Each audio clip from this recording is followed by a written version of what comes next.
Well, if you would turn in your Bibles, Matthew chapter 15, beginning with verse 21 down through verse 28. Matthew 15, verse 21. Notice, then Jesus went out from there and departed to the region of Tyre and Sidon. And behold, a woman of Canaan came from that region and cried out to him, saying, have mercy on me, O Lord, Son of David. My daughter is severely demon-possessed. But he answered her not a word. And his disciples came and urged him, saying, send her away, for she cries out after us. But he answered and said, I was not sent except to the lost sheep of the house of Israel. And then she came and worshiped him, saying, Lord, help me. But he answered and said, it is not good to take the children's bread and to throw it to the little dogs. And she said, yes, Lord, yet even the little dogs eat the crumbs which fall from their master's table. And then Jesus answered and said to her, O woman, great is your faith. Let it be to you as you desire. And her daughter was healed from that very hour. I just want to talk from the subject, redirect. Redirect. Redirect. Whenever something negative happens to you, you have to have a system of thought in place to redirect you to get you back on the right track.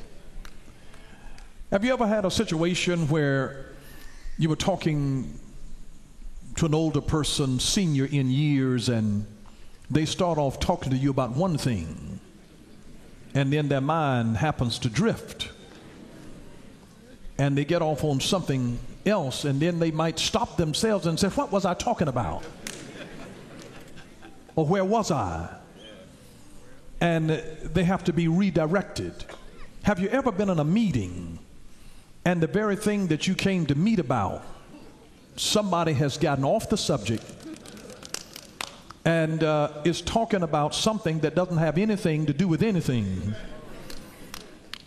And you want the person who's in charge of the meeting to redirect the meeting to get us back. Anybody know what I'm talking about? Am I the only one? And things left to themselves will get off track. And so you have to redirect it back to your original focus and purpose so that you don't get lost in it. This woman had one goal and one goal in mind, which was to get help for her daughter. Different things happened to try to throw her off track. And I want to just ask you this question. Why do you, or rather I should say, what do you do when something demonic has attacked somebody that you love? And this was her great dilemma. She loved her daughter, and she said, my daughter is seriously demon-possessed. You know that they're demon-possessed when you hear them articulating thoughts that are different to the way that they've been raised. When they are acting in a way that is totally out of character for them, where they normally were respectful and now they are disrespectful. You know by the things that they say, you know by the things that they do, you know by the things that they fail to do, that this child is demon-possessed. And as any loving parent, this woman had given premium and concern to trying to get help for her daughter. You know, when a person is demon-possessed, Prozac won't help you. Valium won't help you. Just because you suppress something doesn't mean you heal it. You can sedate them a little bit, but you know up underneath them they still special. Some of you all know folks that's a little special. Well, here was a mother that was trying to get help for her special daughter. Some folks are born special, other people deteriorate into specialness. She had some demonic influence in her. She knew that it was not normal. But what do you do when somebody that you love has been attacked with the demonic. What do you do when you marry somebody and you realize after a period of time, this is not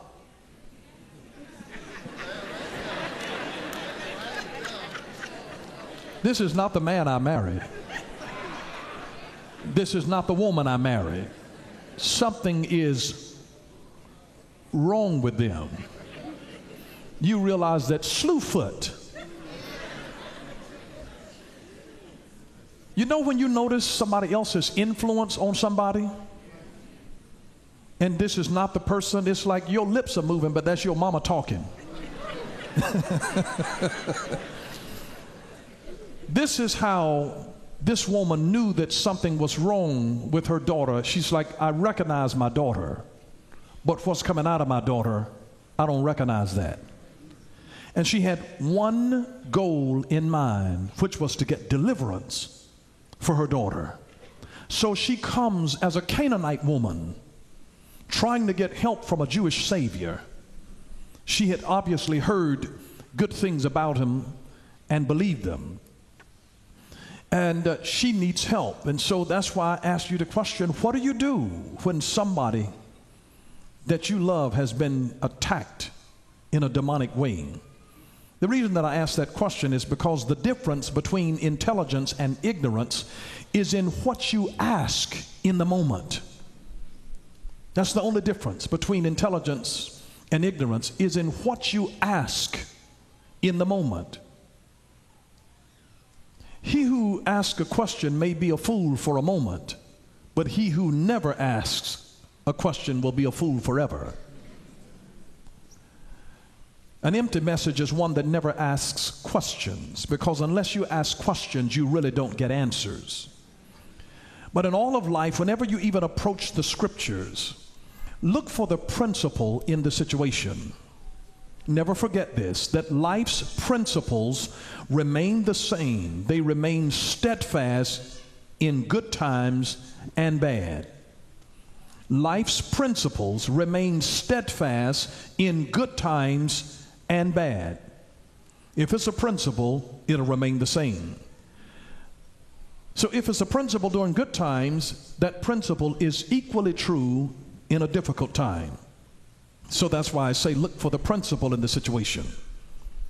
And when you've got a destiny to reach, when you've got a purpose to fulfill, when you've got a goal to attain, there will arise 1,000 different distractions to try to break your focus. And you'll find yourself having to redirect because things have gotten off track, off course, off subject, and you're constantly having to redirect. Whenever a plane is flying, you'll find people who in a plane, and I can feel it when I'm on a plane, they're constantly making adjustments to keep that plane balanced so that you're not doing this or doing that.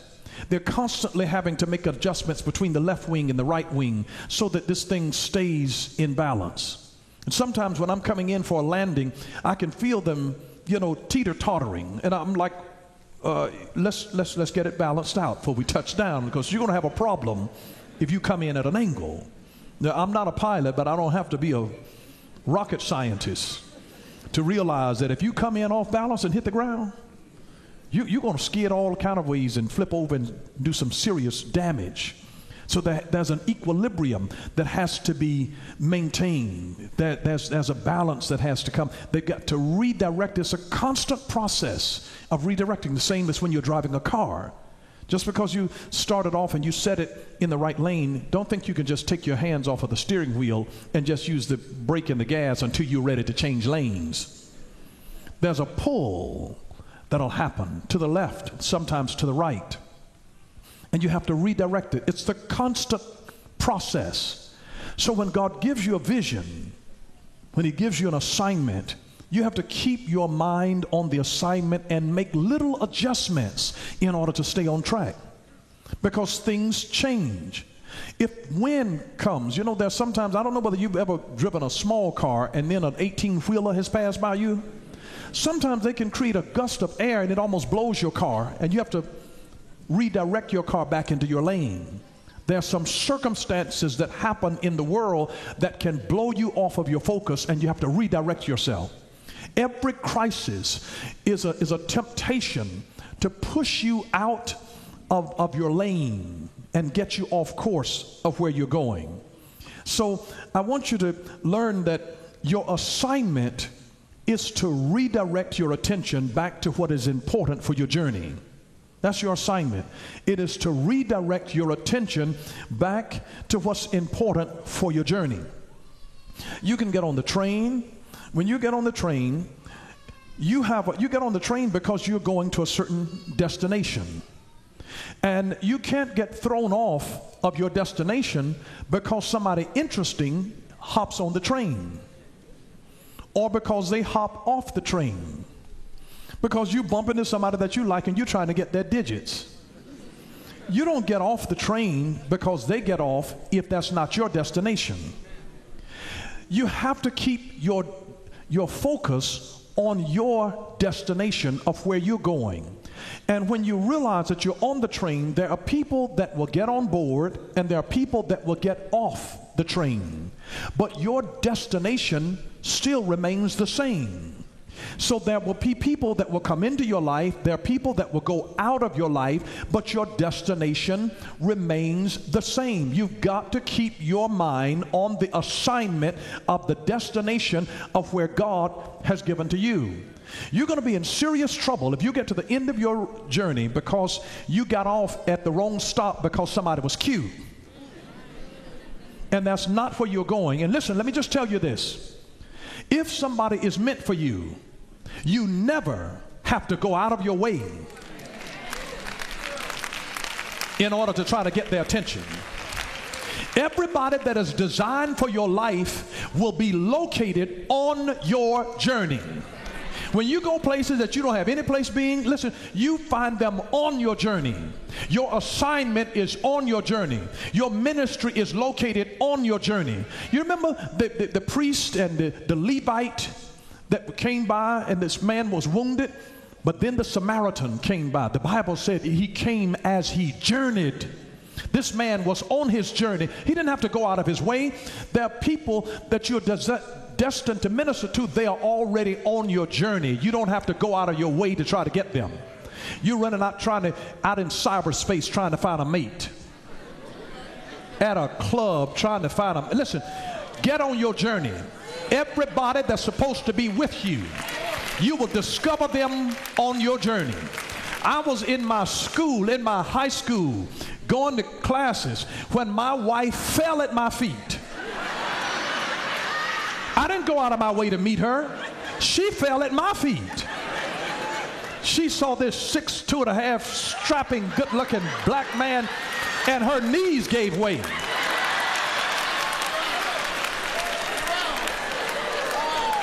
I was on my journey. My point is that everything that's designed for you, you don't have to go out of your way. I cannot explain to you the divine favor that God has brought on my life, and I have never spent my time kissing up, trying to finagle relationship, because whatever you get by manipulation, you got to try to keep by manipulation. But when God blesses you with something, He'll put it in your path, and God will give you unique opportunities. He can cause you to bump into them at the grocery store, at a Walmart, in a parking lot, at the bus station, at the airport. I'm just telling you, you don't understand how God, He'll call you to ring somebody's telephone, and it was the wrong number, and then you end up having a conversation and realize your destinies were inextricably connected together. And what looked like an accident was actually an incident that was orchestrated by God. He has a way of placing everything that is designed for you on your journey. And so people may come and people may go, but your assignment remains the same. Touch your neighbor and say, redirect, redirect, redirect. Because they are good-looking things to the left and to the right. But the Bible says, walk upright before me, turn not to the right nor to the left. But you walk upright, and everything that is designed for you, you'll find it on your journey.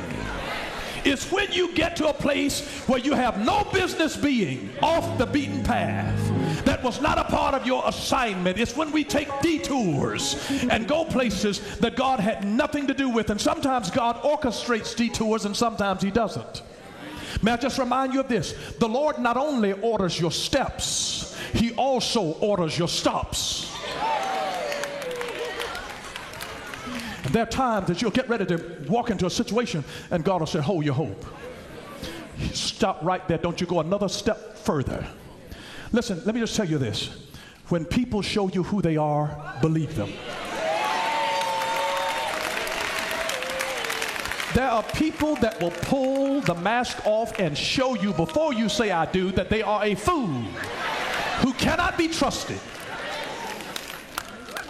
Don't let your emotions cause you to keep chasing stuff that gets you off of your assignment, because people come and they go, but your destination remains consistent. And this is why Paul could say that I have fought a good fight. I kept the faith. I finished my course. And God will never put your destiny in the hands of another two-legged human being. So whatever it is that is your assignment, just like this woman, her assignment was to get help for her daughter. She refused to make it about herself. And so here she was now in a position trying to come and get help for her daughter. She had one goal in mind, that my daughter is grievously vexed with the devil. She's out of her mind. She's insane. I don't even know who she is anymore. I've tried talking to her. That's not the little girl that I raised. Something has taken over her. When I talk to her, that's no longer my daughter. And this mother loved her daughter, and she realized that something was wrong, and so her journey was to simply find deliverance for her daughter. Not sedation, deliverance. She didn't want to cope with something. She wanted her daughter to be delivered. This woman was desperate, and desperate people do desperate things.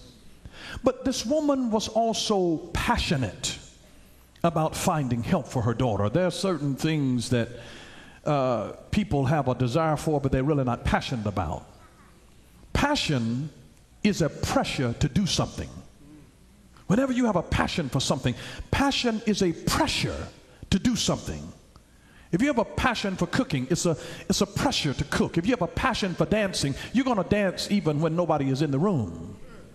You do it because of the passion. There's a pressure on the inside. If you're passionate about music, you'll listen to music, you'll study music, you'll sing, you'll play, you'll try to be involved with music because there's a pressure on the inside of you that drives you to it. Whatever is a passion is also accompanied by a pressure. Passion is a pressure to do something. If you have a passion for art, you have a passion for writing, there is a pressure to do it. On the inside, nobody has to make you do it. The passion carries its own pressure. And so this woman didn't ignore the problem, she addressed it. It brings us to a principle that the longer you avoid a problem, the bigger it generally becomes. The longer that you avoid a problem, the bigger it generally becomes. And because this woman's daughter was ill, the mother's life was lived in emotional pain. Because Jesus essentially called this woman a dog. But because she was desperate, when you're desperate about things, you don't let the offense of people get to you when you're desperate. It's like you can say whatever you want as long as you give me the money. I mean, when you go someplace to get the money, they can be complaining, they can be fussing at you. You know, it's like as long as they count it, they can be cussing you out. But as long as that money is still coming, as long as the loan is being approved, it's like, why are you coming in at the last minute? You know we're about to close. They can talk about you. When you're desperate for something, you refuse to be offended. But you see, she kept the focus on her daughter where there was a tremendous need and not on herself. You see, remember, she's a Canaanite woman. She's not a Jew. She's not entitled to it. So Jesus, the first thing that happened is Jesus ignored her. He ignored her. She could have been offended, saying, you know what, I talked to the Lord. I got on my knees. I hadn't even done this much, but I got on, and he didn't even say anything to me. Instead of her being offended over that, she kept on. She refused. She went to the disciples. How do we know that? Because the disciples said, Lord, send this woman away because she cries after us. After she didn't get a response from Jesus, she went to his disciples. And then Jesus said, let her know that, that this is a children's bread. Healing is a children's bread. It belongs to the house of Israel. I'm sent to the house of Israel, not to a Canaanite woman. You're a Gentile. This doesn't belong to you. She refused to be offended, even when he called. He says, he called this, he says it's not right to take that which is holy and give it to dogs. This is children's bread. He says it's not right to give the children's bread to dogs. She didn't even get offended when he called her a dog. You know why? Because when you're focused on a purpose, you refuse to make it about you. It wasn't about her. She wasn't going to make it about her. This was about her daughter. She's like, call me whatever you want to call me, but just do something to help my daughter. Help my daughter. Help my daughter. You can call me what? Yeah, I may be a dog. I may be a dog. But even the dogs eat the crumbs that fall from the master's table. And listen, she had revelation on the inside of her. She wasn't asking for the whole lump, for the whole loaf of bread. Because you know why? This woman was not greedy, she was hungry. There's a difference. A greedy person asks for the whole loaf. A hungry person will receive crumbs. It may not look like much. Have you ever had somebody to give you something and then you look at it like, what I'm supposed to do with this? Because of her faith, this woman knew that all that I need is a crumb. All that I need is a drop of the blood. I don't need a whole gallon. I don't need a pint. I don't need a cup, just a drop. Thank you for watching Power for Living with Bishop Dale C. Bronner. Join us again next time for Power for Living, where revelation is power. Power for living.